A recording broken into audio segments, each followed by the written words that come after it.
ശ്രീ പത്മനാഭസ്വാമി ക്ഷേത്രത്തിൻ്റെ പ്രധാന രണ്ട് ഉത്സവങ്ങളാണ് ആദ്യം വരുന്ന പൈങ്കുനി മഹോത്സവവും അവസാനം വരുന്ന അൽപ്പശി മഹോത്സവവും.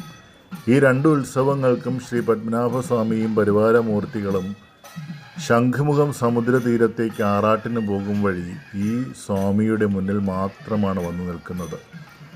ദിനവും പുഷ്പാഞ്ജലി അർപ്പിക്കുന്ന പുഷ്പാഞ്ജലി സ്വാമിയാർ എന്നറിയപ്പെടുന്ന നടുവിൽമഠം അച്യുത ഭാരതി സ്വാമികളുടെ ക്ഷേത്രത്തിന് മുന്നിൽ തിരുവനന്തപുരം പടിഞ്ഞാറേക്കോട്ടയ്ക്ക് സമീപത്തായി സ്ഥിതി ചെയ്യുന്ന വില്ലമംഗലം ക്ഷേത്രത്തിലാണ് അദ്ദേഹം പ്രധാനമായും ഭഗവാനെ ആരാധിക്കുന്നത്. വില്ലമംഗലം സ്വാമിയുടെ സമാധിക്ക് മുകളിൽ കുടിയിരിക്കുന്ന ശ്രീകൃഷ്ണൻ എന്നൊരു സങ്കല്പം ഇവിടെയുണ്ട്.